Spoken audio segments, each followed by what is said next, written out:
Here we go.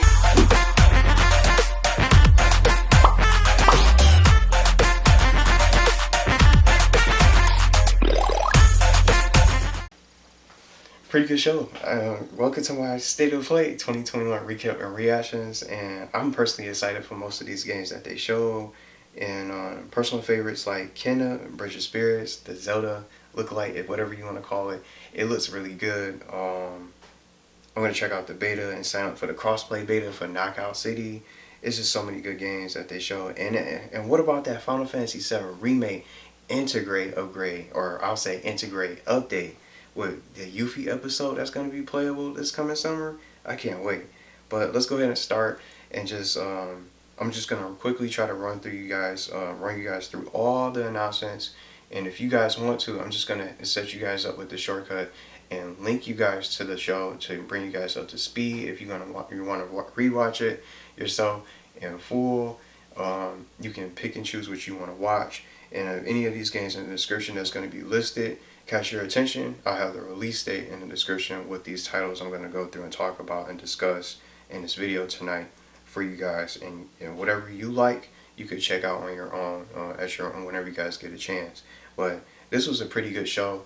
And to be honest, with God of War that didn't make an appearance, I'm pretty cool with that. It's only the first. It's still early this year. The new year just started not too long ago.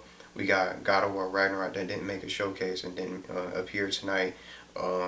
Horizon 2 was missing, and then many other titles. I'm sure many other things that people might be looking for didn't make a present. And what about the PlayStation Plus games? So we didn't see about the PlayStation Plus games, so I don't know when they're going to announce those. So they're really late with that. I thought the PlayStation Plus games would be announced tonight during the State of Play. So they probably haven't figured that out yet, or maybe they'll get announced sometime later tonight, or maybe going into tomorrow, or maybe we'll just have to wait till next week for them to decide. We might even have an extension for some of these games temporarily, because it's never been like this before. But I just wanted to quickly mention those because those didn't really appear, and we didn't find out about those. But let's start with our first game, Crash Bandicoot 4 Back in Time. I just recently finished playing this game. I enjoyed it. It's one of the toughest Crash games. It's way harder than the first one. The first game from the PS1, back on that, from that era. All those classics, memorable classics. But Back in Time is getting a PS5 upgrade that you guys will be able to check out. I'm going to check it out too. March 12th of this year. It's going to have 4K, 60 frames per second, fast load times, adaptive triggers, enhanced 3D audio, and then also, not to mention you have to have a compatible headset for that particular feature. PS4 transfer or PS4 save data transfer to the PS5. I'm going to try that out and see. Maybe I'll mess around in a couple levels. I'm already done with the game. It was really tough going towards the end of the game. Dr. Neo Cortez's castle, that was crazy. But I'm gonna try it out for maybe a video, and maybe I'll probably do like a mess around stream to try to experience it and see what it's like, to see the differences in the level and see how it runs and how it feels with different levels. Maybe I'll purposely play a Cortez timeline because I didn't do all the timelines for all the characters that you can play with in the game.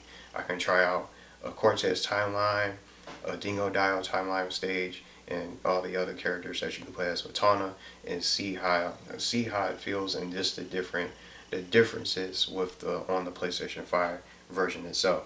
So that's going to be March 12th of this year. So I might end up checking it out. So it's a free upgrade, so I'll just be able to check it out right then and there.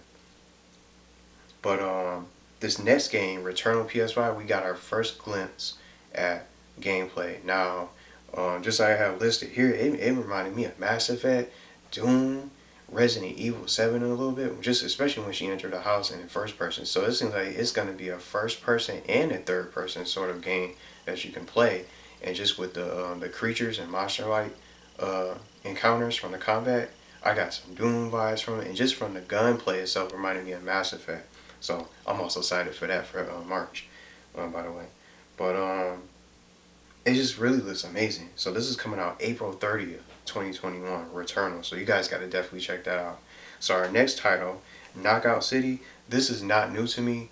This is not the first time I've seen this game, because I think last week or sometime, I think the week before, Nintendo Direct showed Knockout City for their Nintendo Direct showcase and presentation. So this is not really necessarily a new game. Um, it's like dodgeball to me, like a dodgeball multiplayer game. It looks a lot of fun. Don't get me wrong, but I'm not sure if I'm gonna probably end up playing the full game. But I'm definitely gonna try to sign up for the crossplay beta to really try to see what it's like hands on. And you guys can too for free. And I'll link you guys to the site if you guys want to sign up for it. So I save you guys the time, and you guys don't have to keep on trying to find it and figure out how to get access to the crossplay beta. All you have to do is go over to www.knockoutcity.com, and you guys can get set up and sign up over there for the beta. But I'm going to do that later tonight. But just like I said, I already seen this at the Nintendo Direct. This wasn't really something that was brand new to me. So it still looks good anyway. But this one is brand new. A brand new title that we never seen before. I thought this was Yakuza Like a Dragon, but this game is called Sifu. The combat, I like that. I like the style of this game. So this is coming out sometime later this year. You guys can check out. And then another title along with that, Solar Ash, that they already showed last year. We got to see some gameplay of. So it reminds me of it seems like a great indie game to play. And the closest thing I can compare it to is like Rhyme, if you guys played that, Journey, and then another game that I like called Bound that I got the chance to play. Those were a couple of those PlayStation Plus games that we got to experience a long time ago that I really enjoyed from the ground up and experienced in full. So that's Solar Ash coming out later this year for 2021. Now, I was very surprised for this particular title, Five Nights at Freddy's Security Breach. I thought this was going to play the same thing, the same way, would just be a different room, add some new features with some rooms, and maybe some new encounters that are some new animals will try to jump at you and scare you and get you, bite your head off and all that. But this game really surprised me the most. Five Nights at Freddy's Security Breach. It was as if I was watching Outlast, but just in a playground. It looks scary. I definitely enjoyed this game, the way it looks. But I don't think it had a date. It just said 2021, sometime this year. But I'll have to go back and watch it. But I'm definitely going to rewatch the State of Play, because just to go back and take a second look at some of these games and see if I want to really get them and really try to play them. But Five Nights at Freddy's Security Breach really surprised me tonight. So it looks pretty good. So our PS1 classic, Oddworld, making a return to the next gen. Oddworld SoulStorm coming April 4th. Now, you see how we got Oddworld? Remember all those PS1 games? Some of you guys will probably remember. What are some of your PS1 favorite classics? I wonder. Just what Tomba, Gex, Ape Escape, Chrono Trigger, Xenogears, and stuff like that. It's just the list goes on and on. With these PS1 games that we could play from that PS1 era was one of my favorites. It was so many great games. If they can make Oddworld Soulstorm, they can bring back so many PS1 classics, I think, in my honest opinion. But if you get Oddworld Soulstorm on PS4, you get the PS5 upgrade for free, which is pretty cool. But I'm excited to see what this game is like, so I might end up trying it out. I haven't played all the Oddworld games, but they're really good. So it was just so long ago since I played them. But this is one of my personal favorites, Kenna, Bridge of the Spirits. And for you Zelda fans out there, definitely gotta check this out. Kenna, Bridge of the Spirits, I think you guys are really like that. Some of you guys might even want to get a PlayStation to play this game. Kenna, Bridge of the Spirits plays almost similar to Zelda, and just from the gameplay and just the cutscenes itself, it was like a Disney Pixar movie. It looked that good. This is set for August 24th, and just to throw it out there, thinking out loud, I thought this was gonna be a PlayStation Plus game by surprise. See how we got Destruction All Stars free for PS5? I thought this would be one of the PS5 PlayStation Plus games, but we didn't find out about the PlayStation Plus games tonight. So, I think this is one of my personal favorites of the show. Kenna, Bridge of the Spirits, August 24th for this year, for 2021.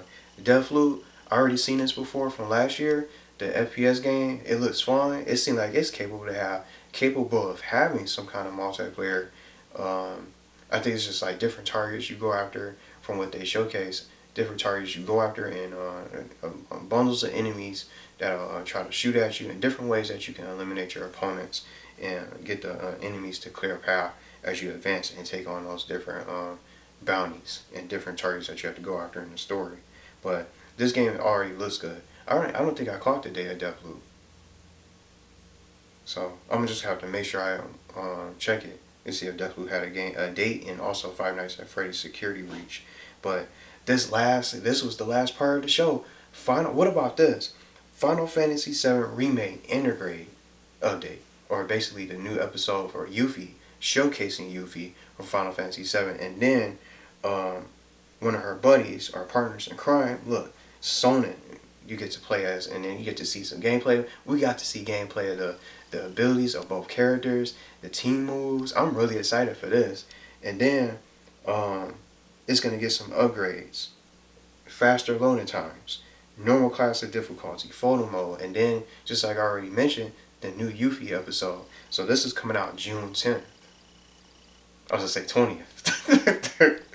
June 10th is gonna be the set for Final Fantasy VII Remake Intergrade. So a nice little DLC, a nice DLC episode just to keep us waiting, and then we have a reason to come back to it for all these different experiences in comparison to the PS4 and PS5 upgrade. So the PS5 upgrade is coming out the same day at June 10th, and the difference is it's going to have those different things that you can do: photo mode, faster loading times, and then just a normal class of difficulty that you can play it, and that Yuffie episode all in the same day. I'm definitely going to be playing that. And then you get the free PS5 upgrade free, so I ain't got to buy it again.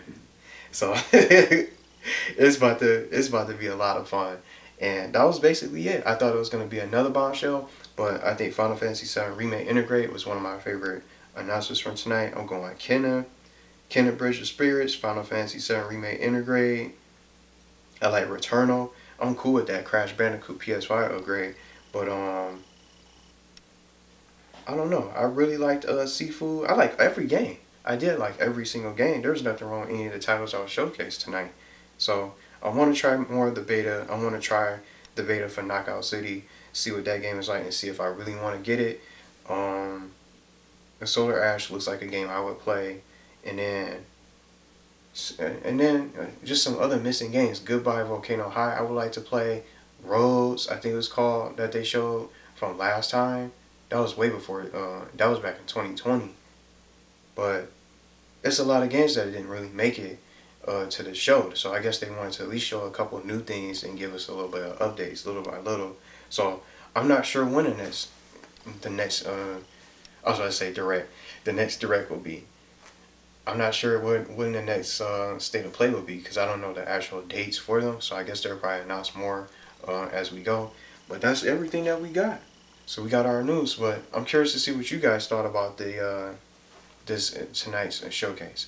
So all the games are going to be in the description, and then I'll just go ahead and link y'all to the recap of the show, and you guys can watch it back for you guys and for yourself, and see if you might have an interest in some of the games that they show. But am I upset that God of War didn't make it, and Horizon Zero Dawn or Horizon 2 Forbidden West didn't make it? I mean, it's still early in the year, so I'm just happy with all these other games that we got a glimpse of, with a nice little surprise update for Final Fantasy, and then these new titles that's coming soon. I think it was a really good show to me. I'm excited for these titles. It's so many different games that's coming out. Summer is looking loaded when it comes to all these different games. Picking and choosing. It's not just PlayStation, but Nintendo got some new games, and then not to mention we might get some Pokemon news tomorrow. So we never know if it's gonna be some new Pokemon games coming out around the same time. It's just gonna get packed.